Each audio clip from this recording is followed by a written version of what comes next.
అరే తక్కువయ్యి కానీ అసలైంది వెయ్యి. MDH కాశ్మీరీ ఎర్ర మిర్చి పౌడర్.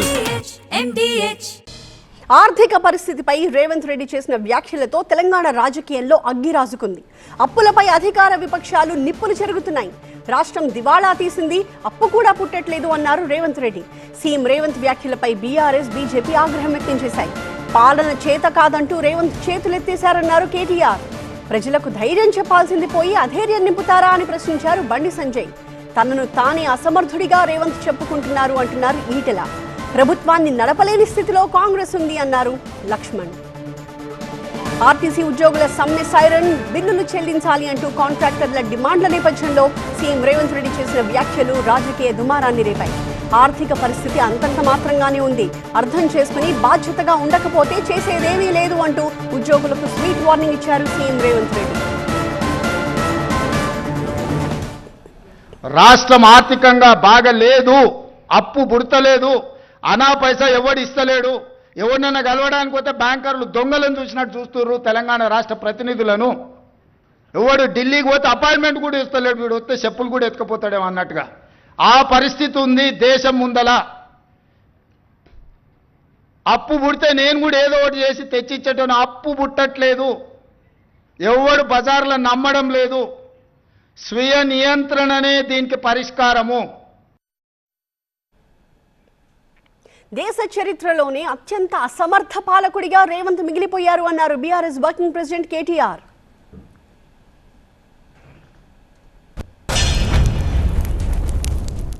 ఒకవేళ నిజంగానే పరిపాలన చేత కాకపోతే తప్పుకో, రాజీనామా పెట్టు, నాతో అయితలేదు. ఢిల్లీకి మూటలు పంపుడు, ఇక్కడ మేనేజ్ చేసుడు నాతో అయితలేదు, ఇక నేను చేతులు ఎత్తేస్తున్నా, నేను కూడా ఐపీ డిక్లేర్ చేస్తున్నా అని వెళ్ళిపో. అంతేగాని రోజు తెలంగాణ రాష్ట్రాన్ని తిడుతూ ఉంటే మాత్రం ఇక్కడ దాకా ఉపేక్షించడం ఇక మాత్రం ఊరుకోము. కేసీఆర్ గారిని కూడా ఇంకా ఈ చివరిసారి చెప్తున్నాం, ముఖ్యమంత్రి గారు కేసీఆర్ గారిని ఇప్పటిదాకా ఎన్ని మాటలన్నా పడ్డం. ఇక్కడ నుంచి కేసీఆర్ గారిని నువ్వు వ్యక్తిగతంగా దూషిస్తే మాత్రం నీ నాలిక చీరేసే రోజు కూడా వస్తుంది, తప్పకుండా యాది పెట్టుకో. సీఎం రేవంత్ వ్యాఖ్యలతో రాష్ట్రం పరువు పోయిందన్నారు కేంద్ర మంత్రి బండి సంజయ్. కుటుంబ పెద్ద చేతులెత్తేస్తే కుటుంబం పరిస్థితి ఏంటి అని నిలదీశారు. ఇప్పుడు కుటుంబంలో సమస్య వస్తుంది, కుటుంబ పెద్ద ఏం చేస్తారు, అన్ని దిగమింగుకొని ఆ కుటుంబాన్ని ఏదో విధంగా అన్ని రకాలుగా పెంచి పోషించుకునే ప్రయత్నం చేస్తాడు. ఆ కుటుంబ పెద్దని నాతో ఏం కాదన్నప్పుడు కుటుంబ పరిస్థితి ఏంది? వాళ్ళ సాక్షాత్తు రాష్ట్ర ముఖ్యమంత్రి గారు ఇటువంటి సందర్భంలో అన్ని దిగమింగుకొని తనను నమ్ముకొని ఓట్లేసిన ప్రజలకు ధైర్యాన్ని చెప్తాడా? అధైర్యంతో ఉన్నటువంటి వ్యక్తి అధైర్యాన్ని నింపుతాడా? ముఖ్యమంత్రి యొక్క అధైర్యాన్ని బయటపడ్డది. నేను అయిపోయి రాష్ట్ర ముఖ్యమంత్రి చేతులు తెచ్చి మొత్తం కాదని చెప్తే చేతులు చేసి ఎవరైనా గురిగా మీ కర్మ, మీరు ఓట్లేసి మమ్మల్ని గెలిపించరు, మీ చిట మీది. చేత కాదంటూ సీఎం రేవంత్ కాడి వదిలేశారంటూ ఎంపీ ఈటెల రాజేందర్ ఆగ్రహం వ్యక్తం చేశారు.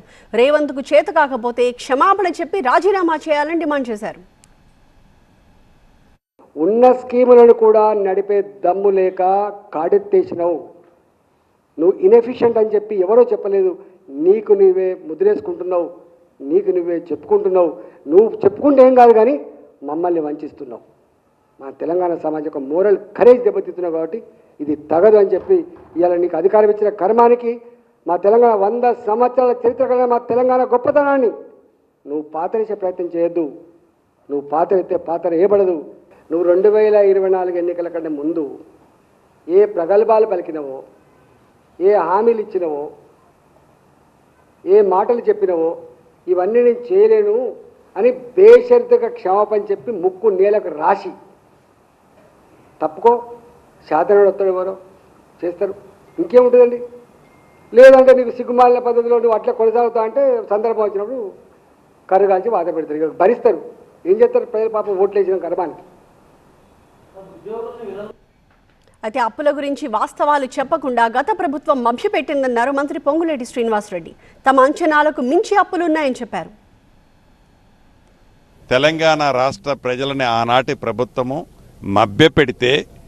మభ్యపెట్టి అసెంబ్లీలో అంతా గ్రీనరీ చూపిస్తే నిజంగా వారు చెప్పిందంతా నిజమో నమ్మి అప్పులు ఉంటే మహా ఉంటే ధనిక తెలంగాణ రాష్ట్రంలో ఒక 3,50,000 కోట్లు ఉంటాయని మేమందరం ఆశించినాం.